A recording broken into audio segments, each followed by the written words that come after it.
Doctor Baburam Bhattarai, यसपछि माननीय दुर्गा पौडेल।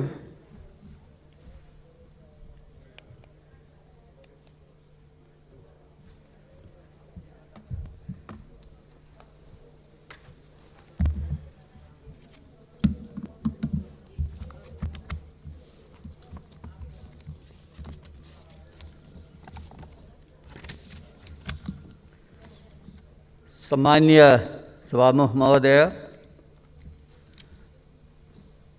2/3 करिब बहुमत प्राप्त सरकारले लगातार 3 वर्षसम्म बजेट प्रस्तुत गर्ने अवसर प्राप्त गरेको छ। यो एउटा विरलै अवसर हो र माननीय अर्थमन्त्रीजीले 3 वर्षसम्म यी बजेट प्रस्तुत गर्दै आउनुभएको छ र यो विशिष्ट अवसर प्राप्त गर्नुभएकोमा म उहाँलाई बधाई ज्ञापन गर्न चाहन्छु।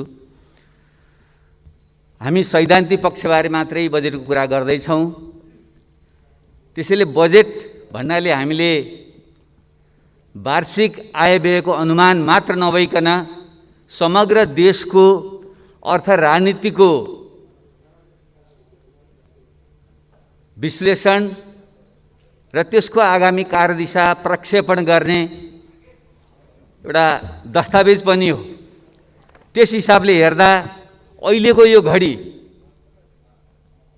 विज्ञहरूले विचारकहरूले भन्दैछन् once in a century moment, अर्थात् एक शताब्दीमा एकचोटि आउने अवसर भनिरहेका छन्। त्यो कोरोना महाव्याधिका कारणले एकातिर हो भने हाम्रो निम्ति थप र अत्यन्त अल्प विकसित तेस्रो विश्वको स्तरमा जसको प्रति व्यक्ति आम्दानी खालि $1000 जति मात्रै छ, जबकि विश्वको औसत आम्दानी $11,000 पुगिसक्यो। त्यहाँबाट हाम्रै जीवनकालमा हामीले पहिलो विश्वको स्तरमा पुग्नु छ। यी दुईटा ठुला चुनौती सामना गर्ने बजेट त्यो ढङ्गले आयो कि आएन, हामीले मूल्याङ्कन गर्ने सायद त्यो ढङ्गले नै हुनुपर्छ। समय कम छ, त्यसैले म सरसर्ती म के निवेदन गर्न चाहन्छु भने हामीले यो दुवै स्थितिको मूल्याङ्कन गरेर यो बजेटको हिसाब किताब गरौँ। त्यसो भयो भने हिसाब ठिक निस्कन्छ। नत्र सत्ता पक्षले जे आयो ठिकै छ भन्ने, प्रतिपक्षले सोलो डोला हाचिमले विरोध गर्ने गऱ्यौँ भने आत्मतुष्टि त मिल्ला, तर देशको जुन समस्या हो यसको समाधान गरेर हामीले निकास दिन सक्दैनौँ। त्यसैले यो विश्वको कोरोना महाव्याधिको जुन सङ्कट छ त्यसलाई हामी सबैले एकरूपतामा बुझौँ।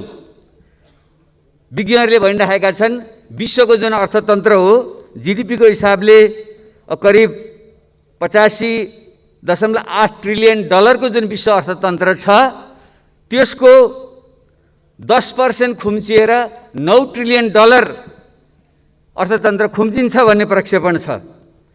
अहिले विश्वभरमा 81% श्रमिकहरू आफ्नो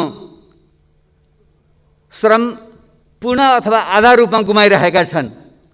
1.5 अर्ब विद्यार्थीहरू विद्यालयबाट पठन पाठबाट वञ्चित छन्। एकापट्टि त्यस्तो छ भने नेपालको अवस्था तपाईँ हामी सबैलाई थाहा छ।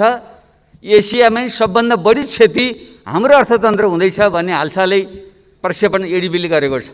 13.6% हाम्रो अर्थतन्त्र खुम्चिन्छ।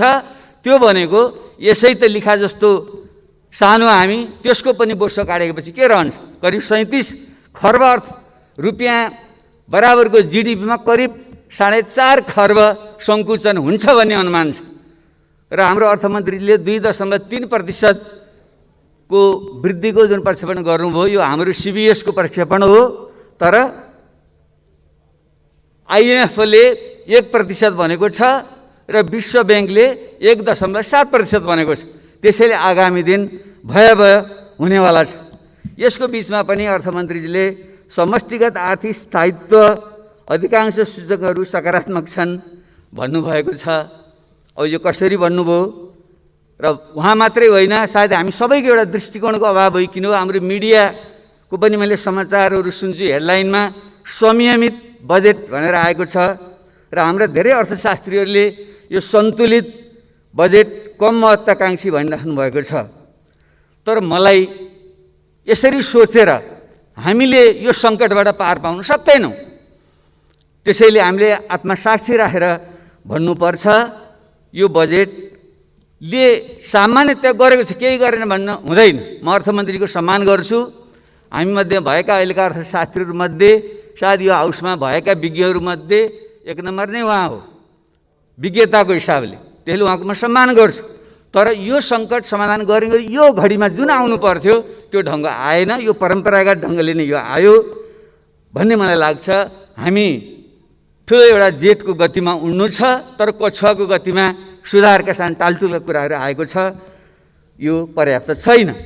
त्यसैले यो किन यसरी निरन्तरको बजेट कहाँ कहाँ चुक्यो, म अलिकति सुझावमूलक ढङ्गले अगाडि बढ्न चाहन्छु। पहिलो कुरो त विचारको प्रष्टता हो। हाम्रो समाज कहाँ छ, यो अर्थतन्त्रको स्वरूप के हो भन्ने विषयमा प्रष्टता आउनु पर्यो। कुनै एउटा चाहिँ शब्द जालमा नपरिकन म के भन्न चाहन्छु भने अहिले विश्व नै जुन एउटा पुँजीवादी ग्लोबल क्यापिटलिस्ट सिस्टम पुँजीवादी प्रणालीमा बाँधिएको छ, त्यो भने नेपाल त्यसबाट अछुतो छैन। हामी यो प्रकारको किनारा पुँजीवाद पेरिफेरल क्यापिटलिजमको अवस्थामा छौँ। औपचारिक ढङ्गले विश्व अर्थतन्त्रसँग जोडिएको नेपालको राजनीतिक उपरि संरचनामा पनि एउटा लोकतान्त्रिक पुँजीवादी परिवर्तन आएको कारणले स्वतःमा पुँजीवाद रूपमा बाहिर त पुँजीवाद छ, तर त्यसको अन्तर्यमा आर्थिक सामाजिक शान्ति रूपान्तरण त्यो ढङ्गले भएको छैन। त्यसैले यो विकृत छ, परनिर्भर छ। यसलाई हामीले कसरी राष्ट्रिय औद्योगिक पुँजीवादमा परिणत गर्दै समाजवादको बिउ रोप्ने कसरी जाने भन्ने अहिलेको प्रश्न हो। त्यसले यसमा मैले पोहोर साल पनि सुझाव दिएको थिएँ, अर्थमन्त्रीजी सायद हामी सबै अलिकति अल्मलिराखेका छौँ। एउटा मार्क्सवादी समाजवादी धार समात्नेहरूले राज्यलाई सबै थोक भनिराख्नु खोज्ने र अर्को नव उदारवादी धारले फेरि बजारै सबै थोकको राज्य घटाउनुपर्छ भन्ने यस्तो मुढाग्रहबाट हामी दुवै पक्ष मुक्त हुनु पर्यो। त्यसैले यो बजेट चाहिँ त्यसको अलमलमा अहिले पनि परेको छ। वैचारिक समस्या एउटा त्यहाँनिर छ, यसबारे हामी छलफल गर्न सक्छौँ। अब के त हामीले कुन मोडेल लिने हो त भन्दाखेरि थुप्रै देशका हामीले आफ्नै विशेषतामा जाने हो। म चाहिँ यो पूर्वी एसियाली मोडेल नै हाम्रो निम्ति तत्कालको निम्ति उपयुक्त छ। पुरै बजारलाई छोड्ने पश्चिमा पुँजीवादी मोडेल पनि हाम्रो निम्ति उपयुक्त छैन। राज्यले सबै थोक नियन्त्रण गर्ने हिजोको साम्यवादी मोडेल पनि उपयुक्त छैन। त्यसैले हिजोको जापानले, कोरियाले र अहिले चीनले आफूले कम्युनिस्ट देश भने पनि उसले अपनाएको भनेको एउटा डेभलपमेन्टल स्टेटको चाहिँ मोडेल हो। राज्य र बजारको चाहिँ एउटा समन्वय भूमिका राख्ने मोडेल त्यो हो। र त्यसले चाहिँ एउटा क्षेत्रगत हिसाबले जोड दिने कुरा पनि के भन्छ भने हामीले सबभन्दा पहिले कृषिकै आधुनिकीकरण वैज्ञानिकरण गर्नुपर्छ, त्यसको जगमा उद्योग धन्दाको विकास गर्नुपर्छ र त्यसको जगमा सेवा प्रविधि लगायतको चाहिँ विकास गर्नुपर्छ। यही क्रममा नै त्यो जान्छ। नेपालको सन्दर्भमा त्यो मेल खान्छ। त्यसैले म मान्य अर्थमन्त्रीले पक्कै पढ्नुभएको छ, मलाई स्मरण गराउन चाहन्छु। जो स्टुडवेलले लेखेको प्रसिद्ध पुस्तक छ, करिब 6-7 वर्ष पुरानो हो, how Asia works, success and failure in the world most dynamic region भन्ने पुस्तक मलाई अत्यन्त सामयिक लाग्छ। यो सन्दर्भ सामग्री बनोस् भन्ने म आग्रह गर्न चाहन्छु। अब यो अरू अर्थमा कसरी परम्परावादी छ, समस्या कहाँ छ भन्दा तपाईँहरू राजस्व जुन हामीले चाहिँ व्ययको निम्ति खर्च आफ्नो आम्दानीको स्रोतको जुन मूल्याङ्कन गर्छौँ त्यो हेर्नुभयो भने विगत 20-25 वर्ष यतामा खासै तात्विक अन्तर छैन। हाम्रो चाहिँ राजस्वको मुख्य स्रोत अहिले पनि आयात व्यापारमुखी छ। त्यसको भ्याट, अन्तःशुल्क, भन्सार कर जोड्दाखेरि करिब 43% त्यसबाट अनुमान गरिएको छ। पोहोर पनि त्यति नै थियो। र अर्को विदेशी ऋण, स्वदेशी ऋण र अनुदानबाट हामीले पोहोर साल पनि करिब 30%, अहिले करिब 35% अनुमान गरेका छौँ। यी दुईटा जोड्नु हो भने 70-75% त हाम्रो यस्तो बाह्य व्यापार अथवा ऋण अनुदान सहयोगमा हामी आश्रित छौँ। र आन्तरिक हाम्रो राजस्वको बडा अचम्म लाग्यो तपाईँहरूलाई, मैले कोट्याएर हेरेँ, जो हामीले मद्यपान धुम्रपान गर्छौँ त्यसमा जुन शुल्क लगाउँछौँ त्यो शुल्कले हाम्रो पोहोर साल 44%, अहिले 5% राजस्व दिएर छ। यसरी जम्मा 80% हामी कि त विदेशी व्यापारमा, कि विदेशीको सहयोगमा, कि त चुरोट र रक्सी बेचेर त्यसबाट आएको आम्दानीमा 80% हाम्रो आम्दानी भएपछि त्यसले बन्ने अर्थतन्त्र के होला भने योमा परिवर्तन आएन। अब खर्चको स्थिति के छ भनेर हामीले हेऱ्यौँ भने त्यो पनि 20-25 वर्षदेखि यता करिब उस्तै आउँछ। गत वर्ष र अहिलेको तुलना गर्दा साथीले हेरिसक्नु भयो होला मान्यज्यूहरूले, साधारण खर्च पोहोर 62% थियो, अहिले बढेर 64.4 भएको छ। विकास खर्च पोहोर 26 समथिङ थियो, अहिले 23 समथिङ भएको छ, झरेको छ। र ऋण भुक्तानी पोहोर करिब 11% थियो, अहिले 12% छ। उस्तै छ, हामी जहाँको त्यहीँ छौँ। हामी दौडिरहेको जस्तो लाग्छ, चक्रपथमा जति घुम्यौँ त्यहीँ घुमिराख्ने हो, हामी घुमिरहेका छौँ त्यहीँ। अब हामी वित्तीय संहितामा गइसक्यौँ, हामीले तल बलियो पार्नुपर्ने अहिले पनि के छ, अहिले पनि माथि नै छ हाम्रो वित्तीय। हेर्नुभयो भने यो 3 वर्षको अर्थमन्त्रीले जुन पेश गर्नुभएको छ, पहिलो वर्ष सङ्घमा 77%, दोस्रो वर्ष 80% र अहिले 75% सङ्घमा राख्नु भएको छ। प्रदेशमा पहिलो वर्ष 23%, दोस्रो वर्ष 20% र अहिले अलिकति बढेर त्यो 25% भएको छ। भनेपछि सारमा अहिले पनि त 75%भन्दा बढी केन्द्रमा राखेर कसरी हुन्छ? कमसेकम त्यसलाई हामीले 20%, 50% केन्द्रमा राखौँ, सङ्घमा राखौँ, 20% प्रदेशमा पठाइदिउँ, 30% स्थानीय तह पठाउँ। त्यसो भए पो तल बलियो होला भन्ने मलाई लाग्छ। र जुन अरू विवरणहरू छन्, मन्त्रालयहरूका पुरानै थुप्रै कार्यक्रमहरू दोहोरिएर आएका छन्, त्यसैले यो पुरानकै निरन्तरता हो। अब गत वर्षको र अहिलेको स्थितिमा आएको चाहिँ कोभिड-19 मुख्य समस्या भएको हुनाले स्वास्थ्य क्षेत्रमा जीवनको प्रश्न भएको, बाँच्न पाउने अधिकार नै प्रमुख चिज भएको हुनाले त्यसमा फोकस हुनु पर्थ्यो। सैद्धान्तिक रूपमा त्यो भएको छ, भएन म भन्दिनँ। तर त्यसको समाधान के त भन्नेको राम्रो योजना बनिएको छ। केन्द्रमा हस्पिटल, प्रदेशका हस्पिटल, स्थानीय तहको बनिएको राम्रै छ। तर के त्यही अनुसार हामीले बजेट विनियोजन गऱ्यौँ त भनेर हेर्दा स्वास्थ्य क्षेत्रको बजेट विनियोजन गत वर्ष 4.84% थियो, 68.78%। यो वर्ष 90 अरब भएको छ, त्यो भनेको 6.1% हो। जबकि स्वास्थ्य क्षेत्रमा कमसेकम 10% लगानी गर्नुपर्छ भन्ने मान्यता छ। हामी त्यसको आधा पनि पुगिरहेका छैनौँ भने यसले कसरी समस्या समाधान गर्ला सोच्न सक्नुपर्छ। र यसमा मलाई लाग्छ अरू कुराका अतिरिक्त हामीले आँट गरेर भन्नै पर्छ, हामी कुनै वैचारिक पिँजडा नबसिकन स्वास्थ्य भनेको सामाजिक दायित्वको क्षेत्र हो, राज्यको दायित्वको क्षेत्र हो। त्यसैले यसको दायित्व राज्यले लिनुपर्छ र निजी स्वास्थ्य जस्तो क्षेत्रमा व्यापार गरिनु हुँदैन। कसैले ठुला अस्पताल खोलुन्, तर त्यो व्यापारिक ढङ्गले हुनु हुँदैन। र एउटा विशुद्ध परोपकारी ढङ्गले गर्छ भने ठिक छ, व्यापारको निम्ति स्वास्थ्य जस्तो क्षेत्र छोड्नु हुँदैन। यसमा हामीले हस्तक्षेप गर्नै पर्छ। त्यसले यो हुनुपर्थ्यो, भएन भन्ने मलाई लाग्छ। र अर्को दोस्रो, यस्तो सङ्कटको बेलामा सबैले खोजेको चाहिँ फेरि राहत र तत्कालीन राहत। जसले चाहिँ रोजगारी गुमाएका छन्, जसले खानपान पाएका छन्, त्यसको विषय प्रमुख कुरा हो। र यसमा चाहिँ अर्थतन्त्र जुन ध्वंस भएको छ यो कसरी उठाउने भन्ने विषयमा विभिन्न सिद्धान्तहरू छन्। एउटा चाहिँ परम्परागत रूपमा आर्थिक सङ्कट आयो भने त्यो चाहिँ एल सेपले जान्छ अरे। एल जस्तो भएर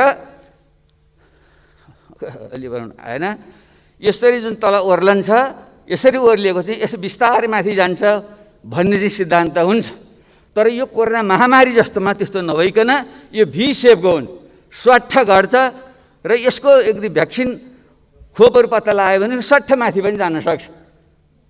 अब त्यो एउटा सम्भावना हो। अर्को सम्भावना यो स्वाट्ठ झर्छ, तर फेरि यु जस्तो भएर यस्तो भएर जान्छ भन्ने अर्को सम्भावना छ। र तेस्रो सम्भावना छ जो गत पहिलेको चाहिँ स्पेनिस फ्लूको बेलामा भएको थियो, यो चाहिँ डब्लु सेपले एक चाहिँ स्वाट्ठ झर्छ, स्वाट्ठ माथि जान्छ, फेरि स्वाट्ठ झर्छ, फेरि माथि जान्छ। यस्तो डब्लु सेपको पनि हुनसक्छ भन्ने छ। त्यो अहिले हामीले भन्न सक्दैनौँ। त्यसले यस्ता अनुमानको आधारमा हामीले चाहिँ राहतका प्याकेजहरू तत्कालको निम्ति एउटा र दीर्घकालको पुनरुत्थानको निम्ति अर्को ल्याउन सक्नुपर्छ। र हाम्रो सन्दर्भमा अर्को थप विषय चाहिँ के हो भने जुन 60 लाखभन्दा बढी हाम्रा चाहिँ श्रमिकहरू विदेशमा छन्, तिनीहरू सिपसहित, केही ज्ञानसहित, केही सम्पत्तिसहित जो फर्कँदैछन्, तिनलाई तत्काल हामीले यहाँ ल्याएर स्वास्थ्य लगायतको क्षेत्रमा ध्यान दिने र त्यसको उपयोग गरेर अर्थतन्त्र ठुलो रूपान्तरण गर्ने एउटा सम्भावना हुनुपर्छ। त्यसको चाहिँ सँगसँगै हामीले कार्यक्रममा आउनु पर्थ्यो र अहिले राहत वितरणको बेलामा हामीले एउटा दीर्घकालीन के काम गर्न सक्थ्यौँ भने जो मानिसहरू अहिले बेरोजगार भएका छन्, खान नपाले बिचल्ली भएका छन्, पूर्ववक्ता मान्यले भनिसक्नुभयो, मलर सदा, सूर्यबहादुर तामाङ, वीरेन्द्र यादव त भोकले मृत्यु भएकै हो नि। त्यसैले यो त रिपोर्ट भएको कुरा, अरू रिपोर्ट नभएका यस्ता मृत्यु कति भएका छन्। त्यसैले तिनको निम्ति हामीले यस्तो टुक्रे टाक्रे खालको राहतले हुँदैन छ, तर टुक्रे टाक्रे छरिएको छ। त्यसले म त के भन्न चाहन्छु भने यस्तो होइन, हामीले एकीकृत ढङ्गको चाहिँ एउटा प्याकेज चाहिँ बनाऊँ। त्यसको निम्ति सबभन्दा पहिले यस्ता राहत प्राप्त गर्नुपर्ने मान्छे को हुन् त्यसको अभिलेख हामीलाई चाहियो। स्थानीय तह मार्फत एउटा चाहिँ सर्वपक्षीय संयन्त्र बनाऊँ, किनकि हाम्रो अत्यन्त दलीयकरण भएको कारणले हामीले आफ्नो नजिककालाई चाहिँ हुने खानलाई पनि राहत बाँड्छौँ र गरिबले चाहिँ नपाउने जुन अवस्था, त्यसमार्फत स्थानीय तहले चाहिँ त्यसको अभिलेख चाहिँ गरोस् र त्यसलाई डिजिटलाइज गरौँ र ब्याङ्क प्रणाली मार्फत चाहिँ सिधै उनीहरूले चाहिँ क्यास ट्रान्सफर नगद चाहिँ उनीहरूलाई पठाइदिने त्यो व्यवस्था हामीले गर्न सक्छौँ। त्यसो गरियो भने मैले मोटामोटी हिसाब निकालेको थिएँ, अहिले हामीले चाहिँ करिब 17% गरिबको रेखामुनि मान्ने हो भने त्यो करिब 10 लाख परिवार हुन्छ। ती 10 लाख परिवारलाई महिनाको 5,000 का दरले ब्याङ्कमा चाहिँ हालिदिने हो भने करिब 60 अर्ब भए पुग्छ। जबकि 1 खर्बभन्दा बढी हामीले अहिले यो सामाजिक सुरक्षामा खर्च गरिरहेका छौँ। त्यसले त्यसैमा यही रकमभित्रबाट त्यो व्यवस्थापन हुनसक्छ। उदाहरणको निम्ति हामीले वृद्ध भत्ता दिएर मेरो बालाई वृद्ध भत्ता किन चाहियो भने त्यो रोक्न सक्यो भने त अर्को मान्छेले पाउँछ नि। त्यसैले एकीकृत ढङ्गले चाहिँ यसरी चाहिँ एउटा बनाएर हामी जान सक्यौँ भने त्यो हुनसक्छ। त्यस कारण धेरै मोडेलहरू छन्, म अहिले त्यहाँनिर जान चाहिनँ। अब त्यसैले म अब कहाँनिर आउँछु भने अहिले केही सुझाव ढङ्गले मलाई समयले बिदा दिँदैछ। त्यसैले मैले केही 5-7वटा 8-10वटा केही पोइन्ट मैले भन्न खोजेको थिएँ। यसको साँच्चै नयाँ ढङ्गले जाने हो भने के गर्ने त? यो राजस्वको अवस्था पनि यस्तो बेहाल छ, हामीले भएको राजस्वलाई ठिकले खर्च गर्न सकेका छैनौँ। यसमा के सुधार गर्ने भन्दा 1 नम्बर त म भन्न चाहन्छु, हामीले सम्पत्तिको अभिलेखीकरण गरौँ। हाम्रो कृषि प्रधान जुन अर्थतन्त्र हो, बाबुबाजीको पालादेखि कति सम्पत्ति हो भने हाम्रो थाहा छैन। त्यसैले त्यसको अभिलेख गरौँ, कम्प्युटराइज गरौँ र सम्पत्ति माथि पनि कर लगाउनुपर्छ हामीले। नत्र त्यसले गर्दा के भइदियो भने जमिन बाँझो राख्ने, अरबौँ मूल्य बराबरको जमिन छ, 1 पैसा ट्याक्स तिर्ने सम्पत्ति गरेर हाम्रो छैन। अनि त्यो त सदुपयोग भएन। अनि विदेशमा ल्याएको पैसा पनि मान्छे जमिन किन्छ कि घर बनाउँछ, त्यो घरको पनि हामीले उसले केही पनि कर तिर्नु पर्दैन। जसले व्यवसाय गर्छ त्यहाँ कर तिर्ने, तर सम्पत्ति थुपार्न कर नलाग्ने भने त हाम्रो आफैसँग छैन त, हामीसँग खरबौँ रुपियाँ त यहीँ छ नि। एउटा त्यो गर्नु पर्यो र अर्को सम्पत्ति घोषणा गरौँ। देवेन्द्रराज पाण्डेले अर्थमन्त्री छँदा 47 सालमा अगाडि सार्नुभएको थियो र मैले 65 सालको बजेटमा यो आफै स्वयं घोषणा गरौँ भनेको थिएँ। मैले कानुनी सुरक्षा दिउँ, कालो सेतो नभनौँ एकचोटिलाई, र सबैले सम्पत्तिको अभिलेखन गरौँ र अनि क्रमशः एउटा प्रोग्रेसिभ ट्याक्स हामीले लगाउँ। त्यसो भयो भने हाम्रो राजस्व बढ्छ र यस्तो प्रकारको समस्या रहँदैन। एउटा सुधार यो गरौँ। र दोस्रो सुधार हामीले कृषिमै हामीले आधुनिकीकरण गर्ने सब भन्यौँ, कतिपय राम्रै कुरा आएका छन्। कृषि मन्त्री पनि युवा हुनुहुन्छ, निकै जाँगरिलो मान्छे पनि हुनुहुन्छ, धेरै अपेक्षा पनि गरिएको हो। तर धेरै कुरा राम्रो आए, तर गाँठी कुरा चाहिँ आएन, मुख्य कुरा आएन। हाम्रो गाउँहरू त हजुरबाले सुनाउनुहुन्थ्यो, गरिबको घरमा कोही पाहुना आयो भने बुढाले भन्थे, ए बुढी ओछिन्ला त, ला ला भन्दाखेरि बुढीले भन्थिन् अरे दौरा आफू लाउने के को ओछिन्लाउँ भन्थिन् अरे उनले। भने किसानले त पहिले त जमिन चाहियो नि, जमिन हामी बाँझो राखेका छौँ। हाम्रो चाहिँ 100औँ बिघा हुने मान्छे तपाईँ हामीमध्येकै जमिन त्यतिखेर गएको छ। अनि त्यसको सदुपयोग गर्ने मान्छेले त्यो दिन परेन। त्यसैले यो प्राकृतिक साधन स्रोत, पानी, जमिन, जङ्गल लगायतका जुन प्राकृतिक साधन स्रोत हुन्, यसलाई एउटै झड्कामा हामीले राष्ट्रियकरण गरौँ अथवा समुदायीकरण गरौँ र व्यक्तिलाई भोगाधिकार दिउँ। यो सुधार नगरेसम्म कृषि क्रान्ति हुँदैन, जति कराए पनि हुँदैन। यो मैले भन्न चाहेँ। तेस्रो कुरा, शिक्षा र स्वास्थ्य राज्यले नै दायित्व लिनुपर्छ र त्यसमा सुधार गर्नुपर्छ।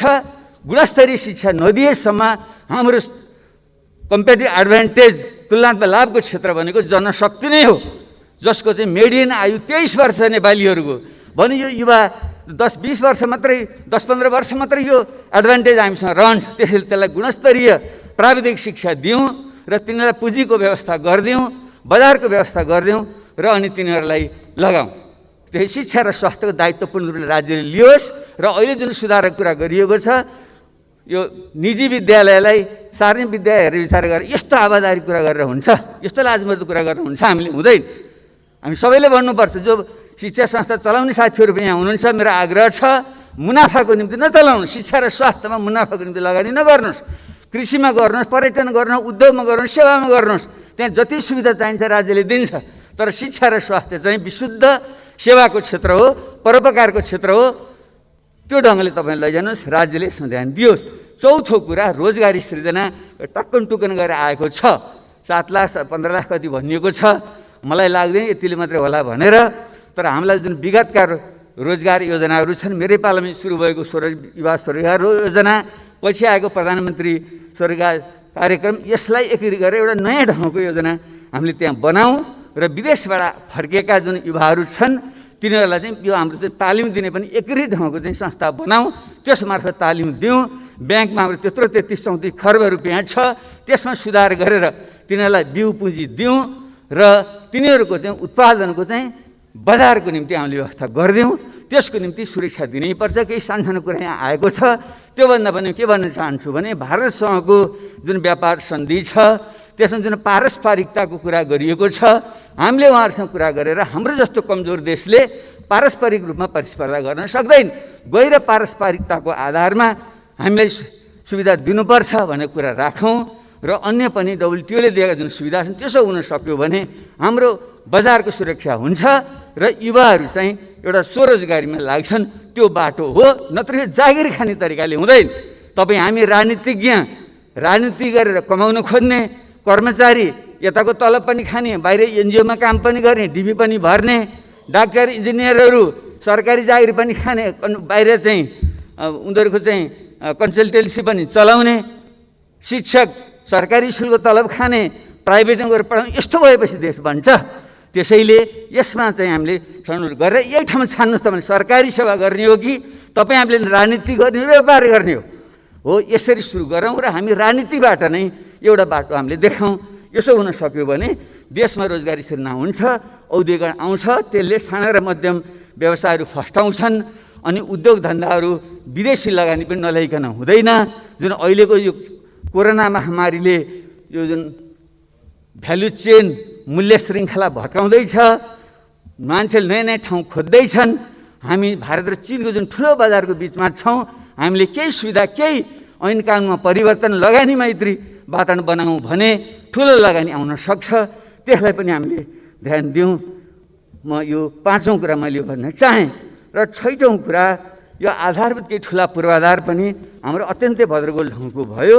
त्यसले अहिले यही वर्ष सबै गर्न नसकिएला, तर केही पूर्वाधार निजी क्षेत्रले माग गर्ने भनेको पूर्वाधारमा लगानी गरेर भन्ने हो। तर यो बढी भयो बजेट भन्न हुँदैन, बजेट कम हो यो। ठिक छ, यसलाई कसरी बढाउनु सोचौँ, म सुझाव दिँदैछु मैले। तर पूर्वाधार, बाटो, बिजुली, पानी लगायतका चाहिँ सञ्चार लगायतको पूर्वाधार नभइकन यो देशभित्रको निजी क्षेत्र नि फस्टाउँदैन, बाहिरको पनि आउँदैन। त्यसैले यसको एउटा मास्टर प्लानै हामीले बनाऊँ र केन्द्रले एउटा गाइडलाइन दियोस् र प्रदेश र स्थानीय तहले आफ्नो विशेषतामा त्यहाँका भौतिक पूर्वाधारहरू विकास गरौँ। त्यसो भने हुन्छ। र काठमाडौँ उपत्यका जस्तो काठमाडौँ, ललितपुर, भक्तपुर, कीर्तिपुर, ठिमी लगायत यस्तो सांस्कृतिक सम्पदा भएको ठाउँ हामीले बर्बाद गर्दैछौँ। त्यसले अब यहाँ काठमाडौँमा फेरि नयाँ सहर बसाल्ने होइन, हामीले फास्ट ट्र्याक बरु छिटो बनाऊँ र त्यसको भयो भने कन्जेक्सन चाहिँ उता हेटुँडा उतापट्टि सर्छ। यहाँ जुन 4वटा सहर बनाउने भन्ने कुरा छ त्यो गर्नु भएन। यो खोकना बुङमतीका केही साथीहरूले आएर अस्ति मलाई एउटा चाहिँ जानकारी दिएर जानुभयो र त्यहाँ चाहिँ फास्ट ट्र्याक पनि त्यहीँबाट सुरु हुने, बागमती करिडोर त्यहीँबाट सुरु हुने, बाह्य चक्रपथ त्यहीँबाट सुरु हुने, 132 केबी लाइन त्यहीँबाट जाने, स्मार्ट सिटी त्यहीँ बनाउने भएपछि बुङमती जस्तो चाहिँ एउटा ऐतिहासिक ठाउँ त्यहाँ के हुन्छ। त्यसैले यसलाई चाहिँ हामीले यो विकास र संरक्षणको चाहिँ एउटा सन्तुलन मिलाउँ। काठमाडौँमा अब बढी सहर बसाल्ने काम हामीले चाहिँ नगरौँ। यो ढङ्गले चाहिँ हामी जाउँ, पूर्वाधारमा यसरी ध्यान पुगोस् भन्ने म आग्रह गर्न चाहन्छु। र त्यसपछि अर्को एकीकृत सामाजिक सुरक्षा प्रणालीकै कुरा हो, मैले भनिसकेँ। यो नोबेल पुरस्कार विजेता दम्पति जो बनर्जी र डुफ्लोले एउटा मोडेल तयार गर्नुभएको छ। उहाँले उहाँले युबिआई भन्नुहुन्छ, युनिभर्सल अल्ट्रा बेसिक इन्कम। एउटा युनिभर्सल बेसिक इन्कम सबैलाई आधारभूत आम्दानी दिने भने त विकसित देश फिनल्यान्ड लगायतमा आएको छ। तर हाम्रो जस्तो देशमा त्यसलाई सुधार गरेर जो न्यूनतम जीविकाको निम्ति आवश्यक हुन्छ त्यसको हिसाब गरेर त्यो चाहिँ हामी सबैलाई ब्याङ्क च्यानलमा दिने व्यवस्था चाहिँ हामीले गरौँ। त्यसो नगरेसम्म यो टुक्रा टाक्री बाँडेर हुँदैन। पाउनु पर्ने पाइरहेको छैन। खास गरी दलित, महिला, जनजाति, मुस्लिम, अरू जति जुन गरिबीको रेखामुनि जुन बढी छन्, श्रमिकहरू, साना किसानहरू, तिनले त्यो पाउन सक्दैनन्। र मुख्य रूपमा हामीले चाहिँ यो चाहिँ यसको सुधारहरू गर्दा एउटा सुधार हामीले गर्नुपर्ने क्षेत्र भनेको यो हाम्रो जुन जातपात प्रथा छ, पछि दलित भनेर हेप्ने वर्गीकरण गर्ने जुन वर्णाश्रम प्रथा छ, त्यो भएसम्म सामाजिक न्याय पनि हुँदैन। र वर्णाश्रम व्यवस्थालाई हामीले नफेरेसम्म हाम्रो चाहिँ श्रम गर्ने संस्कार पनि आउँदैन। अलिकति पढे लेखा बाहुन भने नि हामी जस्ता मान्छे श्रम गर्न हुन्न भनेर हामी बस्ने, उपदेश दिएर हामी बस्ने। क्षेत्रीहरू कुनै बेला लडाइँ लड्थे होलान्, राज्य विस्तारमा अहिले त्यो काम छैन, उनीहरू पनि लडाइँ भन्ने अर्कोले गरेर खाएर बस्ने। अब जुन वैश्यहरू भनेको बन्द व्यापार त थोरै मान्छेले गर्छ, हिजो थोरै थियो र बन्द व्यापार गर्छ, सबैले बन्द व्यापार गरे पनि पुग्दैन, त्यो वैश्य भनेर पनि पुग्दैन। अनि जो गर्ने हो, श्रम गर्ने हो, सिप भएको हो, त्यसलाई चाहिँ दलित भनेर अनि हेपेपछि अनि विकास हुन्छ। त्यसले मेरो त एउटा प्रस्ताव छ। दलित शब्द प्रयोग न अरू के गरौँ भन्नुहुन्थ्यो साथीहरूले, विवाद भयो। मेरो त एउटा प्रस्ताव यो छलफलकै निम्ति तपाईँ हामी सबैले दलित नाम राखिदिउँ न। बाबुराम भट्टराई कामी भन्ने किन नहुने? काम गर्ने मान्छे कामी भन्ने किन गर्वे नगर्ने? एउटा विश्वकर्मा लेखौँ, कामी लेखौँ, हामी सबैले थर बदलिदिउँ त। त्यसो भए बरु बराबर भइन्छ। नत्र दलित माथिको जुन भर्खरै रुकुममा भयो, यो त परिकल्पना गर्न पनि सकिँदैन। त्यत्रो क्रान्तिको आधार इलाकामा त्यत्रो प्रतिक्रान्तिहरू हरकत हुन्छ भने देश कहाँ गइरहेछ? त्यसैले यस्ता विषयलाई हामीले ध्यान नदिएकनसम्म सामाजिक सुरक्षा, सामाजिक न्याय हुँदैन। र अर्को प्रशासनिक सुधारको जहाँ कुरा छ, धेरै साथीले भनिसक्नुभयो, सायद समयले मलाई बिदा दिइसक्यो। त्यसैले त्यो सुधार हामीले गर्नै पर्छ। र म भन्छु अहिलेको यो कर्मचारी तन्त्र, यो सोपान क्रममा आधारित कर्मचारी यन्त्र रहेछ हुँदैन। एउटै झट्का हामीले किन भत्काउन सक्दैनौँ? र कर्मचारी साथीहरूले पनि आग्रह छ, तपाईँहरू यत्रो पढे लेखेका मान्छे, ज्ञानी मान्छेहरू हुनुहुन्छ, देश विदेश घुमेर आउनुभएको छ, मान्छे यो कर्मचारी यति ठुलो तन्त्र किन पाल्नु पर्यो? हामीले 50,000 केन्द्रमा कर्मचारी किन चाहियो? उहाँ तल मान्छे पुगिरहेको छैन, जाँदैन, अनि बहाना गरेर जाँदैन। त्यसैले यो कर्मचारी यन्त्रलाई भत्काइदिउँ र यसको पुनर्संरचना गरौँ र त्यसको चाहिँ सङ्ख्या घटाउँ। त्यसरी नै हाम्रो सुरक्षा क्षेत्रलाई पनि हामीले गुणस्तर बढाउँ। हाम्रो सेना, प्रहरी र हाम्रो सशस्त्र प्रहरीको तर सङ्ख्या घटाउँ। त्यसो गरेर सुधार गर्न सकिन्छ। र सार्वजनिक खर्च पुनर्लाभन आएको जुन प्रतिवेदन छ त्यसलाई चाहिँ हामीले कार्यान्वयन गरौँ। त्यसो हुन सक्यो भने हामीले जुन खर्च गर्न नसक्ने भन्ने हाम्रो क्षमता छ त्यो वृद्धि हुन्छ। त्यतापट्टि हामीले ध्यान दिउँ। र सँगसँगै यो बजेटमा यो केही यो दुईवटा कुरा कमजोरी भएकै छ। यो सांसद विकास कोषले साह्रै लज्जित बनायो। यो 6 करोड फेरि अहिले त सायद 4 करोड कतिमा झन् किन चाहियो यो? मैले त पहिले पनि सार्वजनिक भने, तपाईँ हामी सबैले एकमतले भनौँ हामीलाई समानुपाती विकास चाहिन्छ। यो 165 जुन निर्वाचन क्षेत्र छन् तिनको समानुपाती विकास गर्नको निम्ति कति सकिन्छ? 1 अर्ब अथवा कमसेकम 50 करोड सकिन्छ, पक्कै सकिन्छ। किन म पनि अर्थमन्त्री भएर चलाएको मान्छे, त्यो भनेको त करिब 1.5 खर्ब जति रुपियाँ हो, किन सक्दैन? त्यसले त्यसबारे 1-2 महिना पहिले नै, बजेटभन्दा 1-2 महिना पहिले सम्बन्धित क्षेत्रका सबै सांसदहरू, प्रत्यक्ष र समानुपाती सांसदहरू, उहाँहरूले जनता स्थानीय तहसम्म, स्थानीयमा पनि सल्लाह गरेर त्यहाँ पूर्वाधार केन्द्रित शिक्षा, स्वास्थ्य र भौतिक पूर्वाधार केन्द्रित चाहिँ प्रोग्रामहरू बनाएर दिउँ र बजेटमै जान्छ। सरकारी संयन्त्रमार्फत कार्यान्वयन हुन्छ भने हामीले छुट्टै यस्तो चाहिँ लिनु हुँदैन। त्यसैले यसमा एउटा सहमति बनाऊँ, त्यो माग गरौँ। समानुपाती हुनुपर्छ, नत्र केही ठाउँमा चाहिँ अर्बौँ रुपियाँ खर्च हुने, कुनै क्षेत्रमा चाहिँ रातो किताबमै नपर्ने। पोहोर सालमा हेर्दाखेरि 20-25वटा निर्वाचन क्षेत्रमा एउटा योजना पनि रातो किताबमा परेर त्यस्तो हुनु हुँदैन र यसलाई सोचाउनै पर्छ। अर्को एक किताबको कर, ज्ञानमाथि कर लाउनु हुँदैन। मान्य अर्थमन्त्रीज्यू, तपाईँ पनि बडो एउटा विद्वान व्यक्तित्व हुनुहुन्छ, यो चाहिँ मिलेन। जति जे तर्क गर्दा नि मिल्दैन। किताबमाथिको त कर खारेज गर्नै पर्छ हामी। यतापट्टि तपाईँको ध्यान पुगोस्। र विद्युतले चल्ने गाडी पूर्वकता मान्यले भनिसक्नुभयो, यो पनि उल्टो दिशाको यात्रा भयो। जब हामीले विद्युत उत्पादन गर्दैछौँ, खपत भइरहेको छैन भनिरहेका छौँ भने त्यसको प्रवर्धन हामीले गर्नै पर्छ र आर्थिक हिसाबले पनि, नत्र भने हामीले त्यत्रो इन्धनमा खर्च गर्नु परेको छ, त्यो बचत हुन्छ र पर्यावरणीय हिसाबले पनि दिगो विकास हुन्छ। यसलाई हामीले चाहिँ सच्याउँ। म यो आग्रह गर्न चाहेँ र अब म अन्त्यमा यो संहिताको विषय जो अत्यन्त मार्मिक ढङ्गले पूर्ववक्ता मान्यले राख्नुभयो, यसमा हामीले गम्भीरतापूर्वक लिनै पर्छ। हामी संहिता त्यत्तिकै गएको होइन, जनताको रगत पसिनाबाट संहिता आएको हो र देशको आवश्यकताले ल्याएको। यो देशको जुन जातीय क्षेत्रीय विविधता छ त्यसलाई सम्बोधन गर्न, जुन असमान विकास छ त्यसलाई सम्बोधन गर्न आएको हो। त्यसैले यसलाई गम्भीर ढङ्गले कारण गरौँ। यसका अपूर्णताहरू छन्, त्यो अपूर्णताहरूलाई संविधान संशोधन गरेर हामीले चाहिँ पुरा गरौँ। र सँगसँगै म एउटा कुरा फेरि पनि मैले पटक पटक भनेको छु, स्वास्थ्य उसमा परेको छ नि त बजेटमा, तर पूर्णता भएन। हामीले यस्तो गर्नु भएन। शान्ति सम्झौता भएको 14 वर्ष भइसक्यो, अहिलेसम्म पनि त्यो फेरि गरिने छ। प्रत्येक वर्ष आउने जस्तो त्यो नबनाउँ।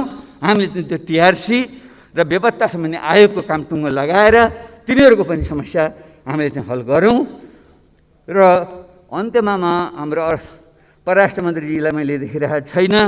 हाम्रो देशको साँच्चै नै विकास गर्ने हो भने अब हामीले भारत र चीन बिचको जुन हाम्रो अवस्थिति छ, चीनको पहिलो अर्थतन्त्र हुँदैछ, भारत तेस्रो अर्थतन्त्र हुँदै, यसको बिचमा रहेर हाम्रो भूराजनीतिलाई सन्तुलन गर्न नसकेसम्म हुँदैन। एकापट्टि हाम्रो भौगोलिक अखण्डता, सार्वभौमसत्ता, स्वाधीनताको रक्षा गर्नु छ।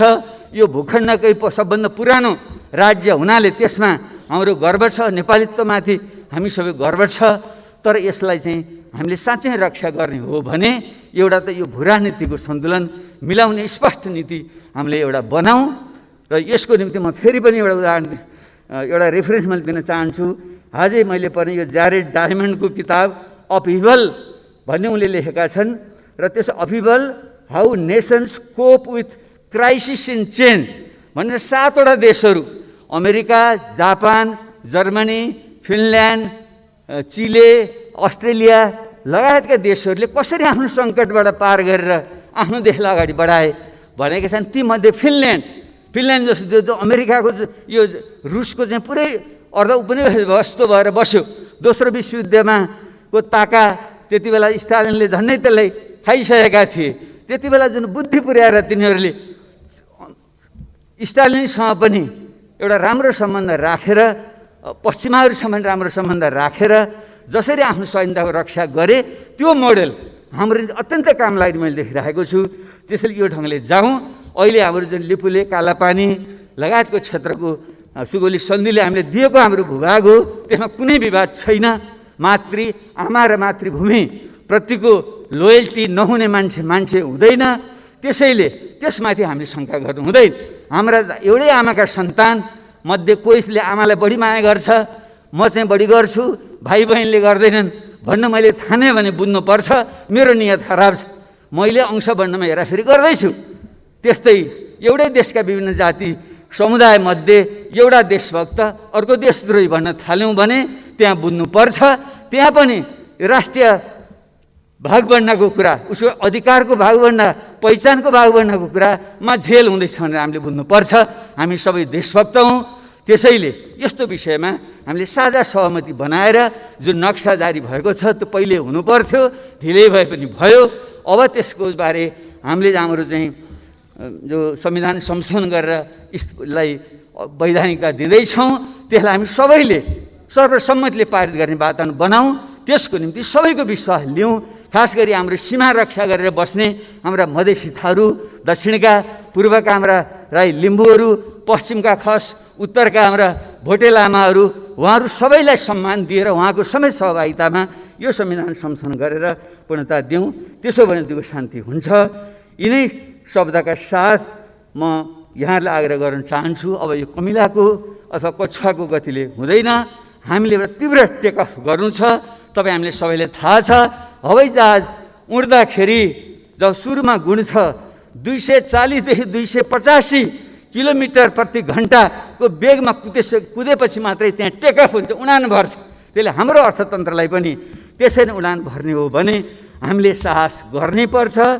हाम्रो शास्त्रमा पनि भनिएको छ, प्रारब्धते नखलु विघ्न भएन निचै, प्रारब्ध विघ्न विहता विरमन्ति मध्य, विघ्नै पुनः पुनरपि प्रतिहन्यमाना, प्रारब्ध उत्तम जना न परित्यजन्ति।